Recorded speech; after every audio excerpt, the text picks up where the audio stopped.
The air in my mother's house still held her scent. It was a faint, layered fragrance of old books, Earl Grey tea, and the rose-scented lotion she'd smoothed onto her hands every night.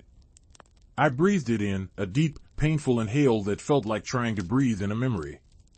It had been 6 months since she passed, and the silence in the old Victorian was a living thing, a heavy blanket that muffled the sounds of the world outside. The afternoon sun, the color of weak honey, streamed through the wavy, antique glass of the living room windows, illuminating a universe of dust motes dancing in the air. I ran my fingers over the worn velvet of her favorite armchair, the fabric cool and soft beneath my touch. Every object in this house was a part of her, a part of me. The grandfather clock in the hall, with its slow, deliberate tick-tock, was the heartbeat of my childhood. The scuff marks on the hardwood floor near the doorway were from my own clumsy attempts at roller skating indoors when I was 9. This house wasn't just wood and plaster, it was my entire history. I was in the middle of sorting through a box of her old cookbooks, the pages brittle and stained with vanilla and butter from decades of use, when the mail slot in the front door clanked open. The sound was sharp, metallic, a sudden intrusion into the quiet afternoon. A single, thick white envelope slid onto the welcome mat. It wasn't a bill or a piece of junk mail. It had the stiff, important feel of official business. I picked it up, my fingers tracing the raised seal of a law firm I didn't recognize. A prickle of unease traced its way up my spine, cold and sharp. Certified mail was never good news. Inside, the paper was crisp and cold. The words were dense, a forest of legal jargon that made my head swim. But a few words leapt out, stark and brutal against the page. Plaintiff. Defendant. Summons. And then, the name that made the air rush from my lungs in a single, ragged gasp, Leo Martinez. My half-brother. The world seemed to tilt on its axis. The familiar, comforting scent of the house was suddenly replaced by the sharp, sterile smell of the legal paper. The gentle ticking of the clock in the hall sounded like a bomb counting down. Leo. It had been years, almost a decade, since I'd last seen him, at our father's funeral. He had stood on the opposite side of the grave, a stranger in a well-tailored suit, his face a mask of polite indifference. We hadn't spoken a word. He hadn't even looked at me. We shared a mother, but that was all. He was from her first marriage, a brief, stormy affair that she never, ever talked about. He was 8 years older than me, a ghost from a life my mother had shed before she met my father and built this new, quiet, stable world with him, with me. Leo had lived with us for a few years when I was very small, a sullen, dark-haired boy who always seemed to be watching me from the shadows. Then, one day, he was gone. Sent to live with his father across the country. My mother had explained it in simple, hushed tones that brooked no argument. It's for the best, Clara. He needs to be with his dad. And that was that. He became a birthday card that arrived a week late, a stilted phone call on Christmas, and then nothing at all. And now, this. He was suing me. For the house. The documents claimed that as our mother's firstborn son, he was entitled to 50% of her estate, and that I, as the sole occupant, was denying him his rightful inheritance. It accused me of undue influence over our mother in her final years, suggesting I had somehow manipulated her into leaving the house to me. The words were a physical blow, each one a stone thrown at the memory of the woman I had cared for, the woman whose hand I had held as she took her last breath in the bedroom just upstairs. Rage, hot and sharp, burned through the initial shock. How dare he? Where was he when Mom was sick? Where was he during the endless doctor's appointments, the sleepless nights, the quiet, terrifying decline? He hadn't called. He hadn't visited. He hadn't sent so much as a flower. He had abandoned her, abandoned us, and now he was crawling out of the woodwork to stake a claim on the one thing she had left me, the one thing that still felt like her. My hands were shaking as I picked up my phone. The screen was a blur. I stabbed at the contact for Maya, my best friend since kindergarten. She answered on the second ring, her voice a warm, familiar comfort. Hey, you. How's the sorting going? I couldn't form the words. A dry, choked sound came out of my throat. Clara? What is it? What's wrong? Her voice sharpened with concern. He's suing me, I finally managed to whisper, the words feeling foreign and ugly in my mouth. Maya. Leo is suing me for the house. There was a stunned silence on the other end of the line, broken only by the faint sound of city traffic. Leo? Your brother Leo? I thought you hadn't heard from him in ages. I haven't, I said, my voice gaining a bitter edge. Apparently, he's been busy talking to lawyers. He's saying I manipulated Mom, that I tricked her into giving me the house. He wants to force a sale and take half. Oh, Clara. That's unbelievable. It's monstrous. I sank down into the worn velvet armchair, the legal papers crinkling in my fist. The sun had shifted, and a long, dark shadow from the old oak tree outside now sliced across the living room floor, plunging half the room into a sudden gloom. I don't understand, I said, the fight draining out of me, leaving a hollow, aching cold. Why would he do this? It's not about the money. It can't be. This is something else. This feels like revenge. Maya was quiet for a moment. Okay, she said, her voice firm and steady, pulling me back from the edge. Okay, deep breaths. He's not going to get away with this. You were there for her. Everyone knows that. The will is clear, right? She left the house to you? Yes, I said, my voice small. Her lawyer drafted it 5 years ago. It's ironclad. Or, I thought it was. Then you fight him, Maya said, a fierce loyalty in her tone that made tears spring to my eyes. You get a lawyer, and you fight him with everything you have. This house is your home, Clara. It's your mother's legacy. You don't let a ghost from the past just walk in and take it. I looked around the room, at the faded photographs on the mantelpiece, at the stack of my mother's favorite novels on the side table, at the Afghan sheet knitted lying draped over the sofa. Maya was right. This was more than a house. It was the heart of my family, the last tangible piece of my mother. And I would not let him destroy it. The cold ache in my chest began to harden into a solid core of determination. The fight was just beginning, and the quiet, peaceful home I thought was my sanctuary was about to become a battlefield. The lawyer's office was the complete opposite of my mother's house. It was a world of cool glass, polished chrome, and an unnerving, profound silence that was broken only by the soft hum of the air conditioning. The air smelled of expensive leather and strong, black coffee. There were no dusty corners or sentimental objects, only sharp angles and a clear, panoramic view of the city skyline 20 floors below. It was a place designed to make you feel small and insignificant, a tiny cog in a massive, impersonal machine. Mr. Davies was a man who seemed to have been born in a gray suit. His hair was gray, his eyes were the color of a stormy sky, and his voice was a dry, dispassionate monotone. He read through the summons from Leo's lawyers, his face betraying no emotion. He steepled his fingers, the manicured nails perfectly clean, and looked at me over the top of his half-moon glasses.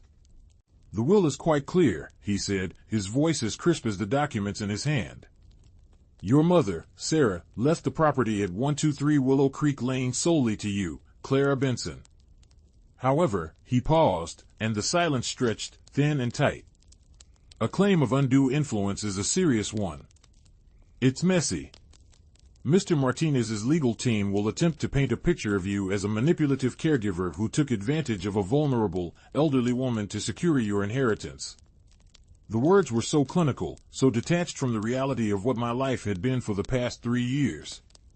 The reality of pureeing my mother's food when she could no longer chew, of reading to her for hours when her eyesight failed, of holding her and telling her she was safe when the dementia made her frightened and confused. That's a lie, I said, my voice trembling with a fresh wave of indignation. I loved her. I took care of her. Leo wasn't even there. I believe you, Ms. Benson, Mr. Davies said, though his tone suggested his belief was irrelevant. But in a courtroom, belief is not what matters. Evidence does. They will subpoena her medical records. They will depose her friends, her neighbors, her doctors. They will be looking for any sign that her mental state was compromised when she signed that will. They will twist your caregiving into a narrative of isolation and control. A chill, colder than the office's air conditioning, crept over my skin. He was laying out a strategy of war, one where my love and devotion would be used as weapons against me. So what do? I asked, my throat tight. We fight back, he said simply. We gather our own evidence. We get testimonials from those same friends and doctors attesting to your mother's sharp mind and your selfless care. We prove that this lawsuit is not about justice, but is a baseless, malicious attack by an estranged son. It will be expensive, and it will be emotionally draining. Are you prepared for that? I thought of Leo's cold, indifferent face at the funeral. I thought of the years of silence. Yes. I was prepared.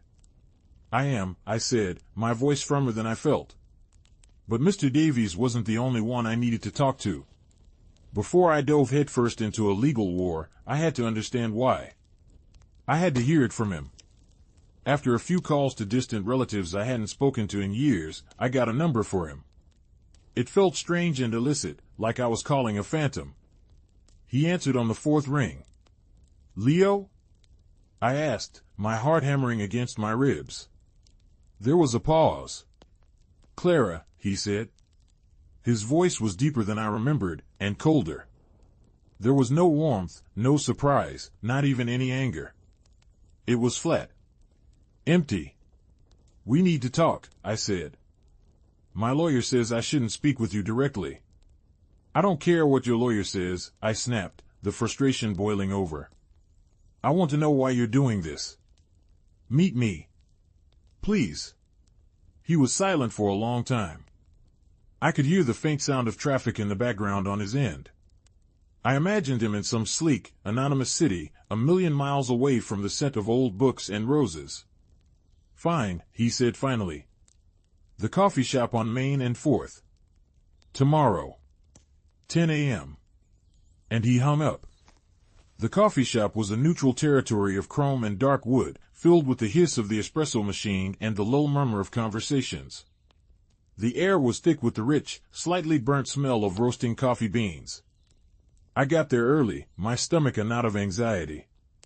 I chose a small table in the corner, my hands wrapped around a ceramic mug of tea that was rapidly growing cold. He arrived at exactly 10 o'clock. He looked older, of course. His dark hair was shorter, with flecks of gray at the temples. He wore a dark jacket over a simple t-shirt, but it was perfectly cut, expensive. He moved with a kind of restless energy, a tension in his shoulders that hadn't been there in the boy I vaguely remembered. He sat down without a word, not even making eye contact. He didn't order anything. The silence between us was a chasm, heavy and suffocating. Why, Leo? I finally asked, my voice barely a whisper. He finally looked at me, and his eyes were chips of ice. Why, he repeated, a humorless smirk twisting his lips. You're sitting in a house worth nearly $1 million, a house that belonged to our mother, and you're asking me why I want my share? It's not complicated, Clara. Mom left it to me, I said, my voice shaking. I was the one who took care of her. You were gone. He let out a short, bitter laugh that made the people at the next table glance over. Gone? I was sent away. Do you have any idea what that was like? To be packed up like an old suitcase and shipped off because you don't fit into the new, perfect family picture? She chose you. She chose your father. She threw me away. His words were laced with a venom that had been simmering for 25 years. That's not what happened, I insisted, though a tiny sliver of doubt pricked at me. My mother's version of the story had always been so simple, so clean. She said it was for the best. That you needed to be with your father. My father? He leaned forward, his voice dropping to a low, intense growl. My father was fed a story about how I was a troubled kid she couldn't handle. He told me my whole life that my own mother gave up on me. And you know what? I believed him, because she never once tried to prove him wrong. She sent her obligatory Christmas checks and let me rot. Every word was a twisting knife. This wasn't just about money. This was about a lifetime of perceived abandonment and resentment. He saw me not as his sister, but as his replacement. The symbol of everything he had lost. You have no idea what it was like for her, I said, my own anger rising to meet his. You weren't there. No, I wasn't, he said, his eyes glinting with a cold fire. And now I'm back to collect what I'm owed. That house, it's the only apology I'm ever going to get.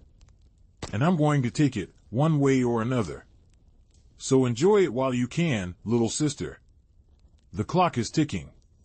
He stood up, his chair scraping harshly against the floor. He threw a $20 bill on the table. For your tea, he said, his voice dripping with sarcasm. And then he walked out, leaving me alone in the bustling coffee shop, the chasm between us wider and deeper than ever. I was no longer just fighting for my home. I was fighting against a version of my mother I didn't recognize, and a brother whose pain was so deep it had curdled into pure, unadulterated hate. The coming weeks were a blur of paperwork and sleepless nights. My house, my sanctuary, began to feel like a prison. Every creak of the floorboards sounded like an accusation. The legal bills started piling up, each one a stark white reminder of the cost of this war. I had to start going through my mother's things in earnest, not for sentimental reasons, but on a grim treasure hunt for anything Mr. Davies could use. I started in the attic. The air up there was thick and still, smelling of cedar wood, dust, and time itself. A single, bare bulb cast a weak, yellow light, leaving the corners in deep shadow. It was hot, the kind of oppressive, suffocating heat that builds up under the eaves on a summer day. Cobwebs, delicate and ancient, draped over old furniture covered in white sheets, making them look like a congregation of ghosts. I spent days up there, sweat trickling down my back, dust clinging to my clothes and hair. I opened old trunks and forgotten boxes, my hands growing grimy. I found my old school report cards, my father's army uniform folded neatly with mothballs, a box of my baby shoes. Each discovery was a pang of nostalgia, a memory from a simpler, happier time. But there was nothing that seemed relevant to the case. Her financial records were immaculate. Her correspondence was all cards from friends and relatives, full of cheerful, mundane news. It was the history of a quiet, ordinary life. Then, shoved in the back of an old wardrobe, behind a stack of moth-eaten blankets, I found a small, leather-bound trunk I'd never seen before. It was locked. The lock was old and rusted, but after 20 minutes of fiddling with a hairpin, I heard a satisfying click. The smell that wafted out was different. Not just old paper, but something else. A faint, almost imperceptible hint of a different perfume, something sharper and more floral than the rose scent my mother had always worn. This box was from another time. It was from her life before me. Inside, beneath a layer of yellow tissue paper, were things I didn't recognize. Photographs of a much younger woman who was unmistakably my mother, but her smile was different. It was bright, but there was a nervousness in her eyes, a tension around her mouth that I'd never seen before. In most of the photos, she was with a handsome, dark-haired man with a confident, almost arrogant smile. He had his arm around her, his grip looking a little too tight. This had to be him. Richard Martinez. Leo's father. There were ticket stubs from movies, a dry corsage, the kinds of keepsakes a young woman in love would save. But underneath them, there was a small stack of letters, tied with a faded blue ribbon. My hands trembled as I untied it. The paper was thin, almost translucent with age. Most were from him, full of passionate, possessive language. But one was different. It was written on pale pink stationery, in a delicate, looping script that was not my mother's. It was dated a few months before Leo was sent away. It was from a woman named Helen. I didn't know any Helen. Dearest Sarah, it began. I can't stop thinking about our conversation. Please, please be careful. You know Richard's temper. What you're planning is dangerous, but I understand why you feel you have to do it. Just know that I'm here for you, no matter what. Don't be afraid to call, day or night. If you need a place to go, my door is always open. For you and for little Leo. Stay strong. Love, Helen. I read it 3 times, the words blurring together. Richard's temper. What you're planning is dangerous. A place to go. This wasn't a letter about a mutual, amicable decision to have a son live with his father. This was a letter to a woman who was in trouble. A woman who was planning an escape. My image of my mother, the calm, gentle woman who baked cookies and read bedtime stories, flickered and wavered. Who was this Sarah? Who was this woman who was afraid of her husband's temper? And why had she never, ever told me? A cold dread began to seep into my bones, far colder than the oppressive heat of the attic. This was the deeper truth the title of the story promised. Leo's narrative was one of abandonment. My narrative was one of a mother making a difficult but necessary choice. What if both were wrong? What if the truth was something far darker, something my mother had spent her entire life trying to bury? The letter was a crack in the foundation of everything I thought I knew. I had to find this woman. I had to find Helen. She was the only one left who might know the truth. The lawsuit wasn't just about the house anymore. It was about my mother. It was about uncovering the secrets she had carried to her grave. I folded the letter, its fragile creases feeling like the fault lines of my family's past, and placed it carefully in my pocket. The ghost of her other, sharper perfume seemed to cling to the air around me, a secret finally beginning to unfurl in the dusty, silent attic. Finding Helen was like searching for a ghost. The letter had no return address, only the name. I scoured my mother's old address books, their pages filled with her familiar handwriting. There were dozens of names, but no Helen with a matching script. I spent nights falling down rabbit holes on the internet, searching for any connection between Sarah Benson, formerly Martinez, and a woman named Helen. The digital world was vast and empty. It was like trying to find a single grain of sand on an endless beach. Mr. Davies was not encouraging. A cryptic, 30-year-old letter from an unknown person is not evidence, Clara, he said, his voice flat over the phone. It's hearsay. It's a distraction. We need to focus on your mother's state of mind in the last 5 years, not on ancient history. But I couldn't let it go. That letter had changed everything. It pulsed in my mind, a beacon of unanswered questions. Richard's temper. What you're planning is dangerous. These words replayed over and over, a grim soundtrack to my days. The legal battle raged on. We went through the discovery process, a brutal, invasive procedure where Leo's lawyers demanded years of my mother's financial and medical records. I had to sit for a deposition, a grueling, 7-hour ordeal in a sterile conference room. Leo's lawyer, a sharp, merciless woman with a predatory smile, questioned me about every aspect of my life with my mother. She twisted my every action. Did I drive my mother to her appointments? I was isolating her. Did I help her manage her finances when her hands grew too arthritic to write checks? I was controlling her money. Did I move into the guest room during her last few months to be closer to her at night? I was an unwelcome intruder who never gave her a moment's peace. I left that room feeling flayed, my every act of love and care reframed as a sinister plot. The house felt less and less like a home. It was evidence. Exhibit A. The prize in a war I never wanted to fight. My search for Helen had become an obsession, a desperate quest for an anchor in the storm. One sweltering afternoon, I was back in the attic, the heat of physical weight. I was looking through a box of old photo albums, the kind with the sticky plastic pages that had yellowed with time. And there, in a photo from what looked like a company picnic decades ago, was my mother.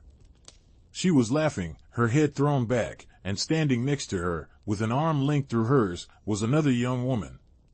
On the back, in my mother's neat script, it said, "Me and Helen, Franklin Tech Picnic, 1988. Franklin Tech. It was a local manufacturing company that had gone out of business 15 years ago. It was a long shot, but it was a real lead. The next day, I went to the public library, the air inside cool and hushed, smelling of old paper and floor wax. I spent hours scrolling through microfiche of old newspapers and business directories. My eyes burned from the strain of staring at the glowing screen. Finally, I found it. A list of former Franklin Tech employees from a news article about the plant's closure. And there it was, Helen Peterson. My heart hammered in my chest. From there, the digital breadcrumbs were easier to follow. An old address. A public record of a house sale. And finally, a listing for Helen Peterson at a place called Oakwood Senior Living, just 2 towns over. My hands were clammy on the steering wheel as I drove there. The facility was a pleasant, low-slung building surrounded by manicured lawns and flower beds bursting with color. But the cheerful exterior couldn't mask the faint, institutional smell of antiseptic and overcooked vegetables that hung in the air inside. A friendly nurse at the front desk pointed me towards the sunroom. And there she was. An elderly woman sat in a wheelchair by a large window, a book lying open but unread in her lap. Her hair was a soft cloud of white, and her face was a delicate roadmap of wrinkles. She looked frail, but her eyes, when she turned to look at me, were sharp and intelligent. "Helen Peterson?" I asked, my voice barely a whisper. She looked me up and down, a flicker of confusion in her gaze. "Yes? Do I know you? My name is Clara Benson. I'm Sarah's daughter." Her eyes widened. Every bit of color drained from her face. She stared at me as if she were seeing a ghost. "Sarah's daughter," she breathed, her voice a papery rustle. "My goodness. You have her eyes." She reached out a hand, her skin thin and translucent, the veins a delicate blue lattice beneath the surface. I took it, and her grip was surprisingly strong. "Sarah passed away," I said softly. 6 months ago." Tears welled in her eyes, spilling over and tracing paths through the wrinkles on her cheeks. "Oh, my dear. I'm so sorry. We lost touch so many years ago. After she moved, after everything." My heart was beating so fast I could hear it in my ears. "Helen," I said, my voice urgent. "I need to ask you about something. About that time. About Leo's father, Richard." A shadow passed over her face. The light in her eyes dimmed, replaced by a deep, ancient fear. She looked around the sunroom, at the other residents sleeping or watching television. "Not here," she whispered, her grip tightening on my hand. "Come. Let's go to my room." Her room was small and neat, decorated with photographs of children and grandchildren. The air was scented with lavender potpourri. She guided me to a small armchair while she sat on the edge of her bed. The silence stretched for a long moment, filled only by the gentle hum of an air purifier. "Sarah was my best friend," Helen began, her voice low and trembling. "We started at Franklin Tech on the same day. She was so full of life, so bright. And then she met Richard. He was charming. Oh, heavens, was he charming. Swept her right off her feet. But it didn't take long for me to see the other side of him." She paused, taking a shaky breath. "He had a temper like a summer thunderstorm. It would come out of nowhere, black and violent. At first, it was just words. Tearing her down, calling her stupid, worthless. He controlled everything. Who she saw, where she went, how she spent her money. He isolated her. And then, it got worse." Helen looked down at her own gnarled hands, twisting the rings on her fingers. "He started to hurt her. A push down the stairs, he said, was an accident. A bruise on her arm she tried to hide with long sleeves, even in the summer. She was terrified of him. And she was terrified for Leo. Richard was hard on that boy. So much anger in such a little body. He would punish him for the smallest things." The room felt cold, the air thin. I was listening to a story about a stranger, a monster, who had been married to my mother. The day she called me. "I'll never forget it," Helen continued, her eyes distant, lost in the memory. "He had locked her in a closet for hours because dinner was cold. Leo was crying outside the door. That was her breaking point. She knew she had to get out. But he had all the money. He watched her every move. She told him she was leaving, and he told her that if she tried to take his son, he would hunt her down and kill them both. And she believed him. I believed him. My breath caught in my throat. This was the dangerous plan from the letter. So we made a plan, Helen said, her voice barely audible. She couldn't just disappear with Leo. Richard would have found them. So she did the only thing she could think of to save her son. She arranged for her parents to come and pick Leo up while Richard was at work. She told Richard that she had agreed to let Leo live with them for a while, to give them some space. It was a lie, of course. The plan was for her to leave a few weeks later and meet them, to start over somewhere far away. Tears were streaming down my face now, hot and silent. I finally understood. But it went wrong, Helen whispered, her own eyes shining with unshed tears. Richard found out. He went to her parents' house and he took Leo. He told them that if Sarah ever came near them again, they'd never see their grandson. He legally had custody. There was nothing she could do. He poisoned that boy's mind against her for years, telling him his mother had abandoned him. Sarah was broken. She had lost her son. She had to run, to save her own life. She came to stay with me for a few months, a ghost of the woman she'd been. That's when she met your father. He was gentle. He was kind. He was everything Richard wasn't. He saved her life, Clara. But she lived with that guilt, that grief, every single day. She never told you because she wanted to protect you from that ugliness. She wanted you to have a happy, normal childhood, untouched by the violence and fear that she had known. The story settled over me, a truth so heavy it felt like it might crush me. My mother wasn't a woman who had given up her son. She was a victim who had made an impossible, desperate choice to save him, and had lost him in the process. And Leo. Leo wasn't a greedy, vengeful man. He was a little boy who had been stolen and lied to, a man whose entire life had been built on the poison fed to him by an abusive father. The lawsuit, the house, the money, it all seemed so small, so insignificant now. It was all just a symptom of a much deeper, much more tragic wound. A wound that had been festering in our family for 30 years, hidden beneath a scar of silence. And now, it had finally broken open. I left Helen's room in a daze. The world outside the nursing home seemed jarringly bright and loud. The sun was too yellow, the sky was too blue, the chirping of the birds a cheerful sound from a different universe. I drove home on autopilot, my mind a swirling vortex of grief, guilt, and a profound, aching sorrow. Grief for the mother I never truly knew, the young, terrified woman who had endured so much.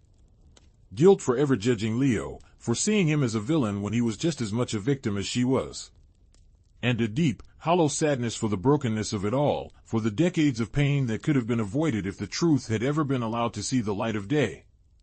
When I got back to the house, it felt different. The air was no longer filled with the comforting scent of my mother's memory, but with the palpable weight of her secrets. The ticking of the grandfather clock no longer sounded like a heartbeat, but like time being wasted, years of misunderstanding that could never be reclaimed. I sat in her armchair, the worn velvet cool against my skin, and I wept. I wept for the little boy who thought his mother didn't want him. I wept for the mother who had to give up her son to save him. I wept for the sister I could have had, the family we could have been. For a day, I did nothing. I let the legal papers sit in a mocking pile on the dining room table. I didn't call Mr. Davies. I didn't call Maya. I just existed in the house, surrounded by the ghosts of what I now knew to be a carefully constructed lie, a facade of normalcy built over a foundation of trauma. I knew I couldn't use this information in court. I couldn't stand up in front of a judge and publicly air my mother's darkest secrets, turning her terror and pain into a legal strategy.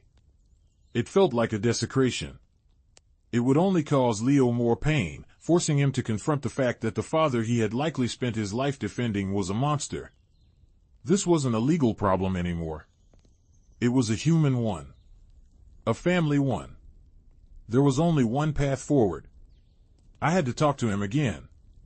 Finding out where he lived wasn't easy, but it wasn't impossible. A private investigator, Mr. Davies, had on retainer found an address for me in less than an hour. It was for a nondescript apartment complex in a working-class neighborhood on the other side of the city. A place of beige stucco and anonymous-looking balconies. It was a world away from the charming, tree-lined street where our mother's house stood. The stark difference between the home he was fighting for and the home he actually had was a painful illustration of the chasm between our lives. I drove there that evening. The air was cooling as the sun began to set, painting the sky in shades of bruised purple and orange. I didn't call ahead. I knew if I did, he would refuse to see me. I found his apartment, number 217, on the second floor, down an open-air walkway that smelled of dust and cooking oil. I stood outside the door for a long time, my heart a frantic drum against my ribs. In my purse, I had the faded pink letter from Helen. It felt as heavy as a stone. Finally, I took a deep breath and knocked. The sound was loud in the quiet twilight. I heard movement inside, then the sound of a lock turning. The door opened a few inches, held by a chain. Leo peered out, his face immediately hardening when he saw me. "What are you doing here?" he demanded, his voice a low growl. "I told you to talk to my lawyer." "Please, Leo," I said, my voice shaking slightly. "Just give me 5 minutes. That's all I'm asking. It's not about the lawsuit." "Not really." He stared at me, his eyes narrowed with suspicion. I could see the conflict on his face. He wanted to slam the door, to retreat back into the fortress of his anger. But there must have been something in my expression, and my voice, that made him hesitate. With a sigh of pure frustration, he slid the chain off and opened the door. 5 minutes, he said, stepping back to let me in. His apartment was sparse and immaculately clean. There was a small sofa, a coffee table, and a television. No photos on the walls, no books on the shelves. It was the home of someone who didn't plan on staying, or perhaps of someone who had never learned how to put down roots. It was unbearably sad. He didn't invite me to sit. He just stood by the door, his arms crossed over his chest, waiting. I didn't know where to begin. The truth felt too large, too monstrous to just be spoken aloud in this sterile little room. So I started with the only proof I had. I took Helen's letter from my purse and held it out to him. "I found this," I said softly. "In a box of Mom's things from before she met my father." He looked at the delicate, faded paper in my hand but didn't take it. "What is it?" "It's a letter. From her best friend at the time, a woman named Helen. I found her, Leo. I found her, and I talked to her." His expression didn't change, but I saw a flicker of something in his eyes. A tiny, guarded spark of curiosity. "She told me what happened," I said, my voice thick with emotion. "She told me about your father. About his temper." At the mention of his father, Leo's jaw tightened. "Don't you dare talk about my father." "Leo, please, just listen." My voice cracked. "She wasn't trying to get rid of you. She was trying to save you. He was hurting her, Leo. He was hurting her, and she was afraid he was going to hurt you, too. The plan was never for you to live with him. The plan was for her to run away with you, to start over somewhere safe. But he found out. He took you from Grandma and Grandpa's, and he threatened her. He told her if she ever came near you again, she'd never see you again." The story spilled out of me in a torrent of whispered, painful words. I told him everything Helen had told me. About the closet, about the threats, about our mother's desperate, failed plan to escape with him. He stood there, as still as a statue, his face an unreadable mask. But I could see the pulse beating in his throat, a frantic, trapped bird. I could see the way his knuckles were turning white where his arms were crossed. He was listening. "He lied to you, Leo," I finished, my voice breaking completely. "Your whole life. He lied to you to hurt her. And she never told me because she didn't want that poison to touch my life. She wanted me to be safe. She spent her whole life trying to protect us, in the only ways she knew how, and it broke our family apart. The silence that followed was absolute. It was so quiet I could hear the hum of the refrigerator. Leo's mask began to crumble. His jaw trembled. His eyes, which had been so full of ice and anger, were now filled with a bewildered, gut-wrenching pain. The hard, bitter man I had faced in the coffee shop was gone, and in his place was the lost, 8-year-old boy who had been stolen from his mother. He slowly reached out and took the letter from my hand. His fingers, large and masculine, trembled as they held the fragile, feminine script. He read it, his eyes tracing the looping words. He read it once, and then again. A single, harsh, choked sob escaped his lips. And then another. The rigid control he had maintained for so long shattered into a million pieces. He sank down onto the arm of his sofa, his head in his hands, and he began to weep. It wasn't quiet crying. It was the raw, agonized sound of a lifetime of pain and confusion and misplaced anger finally being released. It was the sound of a heart breaking and, just maybe, beginning to heal. I didn't move. I didn't touch him. I just stood there and let him grieve, my own silent tears tracking down my face. The lawsuit was over. I knew it in that moment. The war was over. What was left was the wreckage, two strangers who shared a mother, bound together by a tragedy that had shaped both of their lives in ways they were only just beginning to understand. The path forward was unclear, but for the first time, in that small, sad apartment, it felt like there was a path at all.